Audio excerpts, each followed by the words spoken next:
Umhlobo Wenene, South Africa's renowned isiXhosa language radio station, took the lead in undertaking a remarkable celebration themed Khenketha Nomhlobo Cultural and Heritage Experience to KwaBulawayo in Zimbabwe.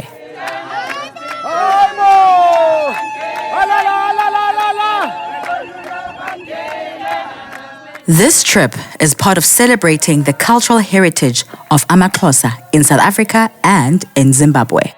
A sizable number of AmaXhosa of Zimbabwe are predominantly found in the Mbembesi area near Bulawayo.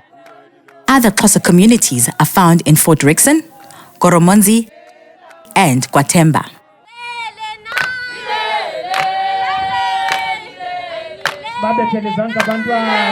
isiXhosa is an official language in terms of Section 6 of the Constitution of Zimbabwe. Here in South Africa, isiXhosa is spoken by over 8 million people, making it the second most spoken language in the country after isiZulu.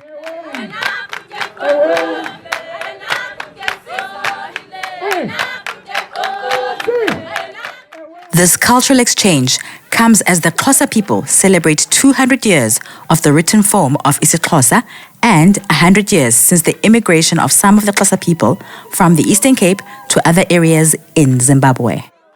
With 2023 being a year of significance for isiXhosa and AmaXhosa alike, Umhlobo Wenene FM, which has over 4 million listeners, undertook this historic initiative. Loyiso Bala and a number of SABC employees, as well as Umhlobo Wenene FM presenters, met up with the local AmaXhosa residents in Bulawayo. Akukhonto etheni nganto niphethwe kakuhle nityile ke intoni apha umbhako negusha ixheliwe ndibona uba akho mntu ongahluthanga apha nihluthi nonke ewe nonke akho ongatyanga iindwendwe zethu zalapha eZimbabwe nazo ezindwendele apha zihambe ezihluthi abanye bavela eKaroi 500 km from here belande nina Mhlobo Wenene so niyabona ke uba ningabantu abaxabiseke kangakanani na.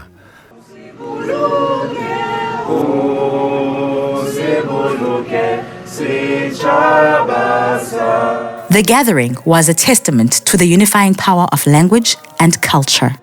A story of communities coming together, transcending borders, and enriching the cultural tapestry of both South Africa and Zimbabwe. Well, I mean, one thing for sure is that we now are family. That means that I'm hoping that in the next year, in the next years to come, we'll be seeing some of our brothers and sisters from Mbembesi, from KwaBulawayo, from Zimbabwe, whether ngamaXhosa or they belong to other cultures, come and visit us and know that they are home, Umhlobo Wenene. And we'll be having that vice versa. So, and I believe, like a cultural exchange really begins there. When you begin to visit each other, you begin to sleep over at each other's houses, and you begin to learn more about each other, because I truly believe that it's in the place where you get to know each other that you'll begin to fear each other less. Cultural and Heritage Experience also featured educational segments that delved into the history, customs, and traditions of the tribe. This is Kwai Mandindi, Umhlobo Wenene FM Marketing Manager, Gqeberha.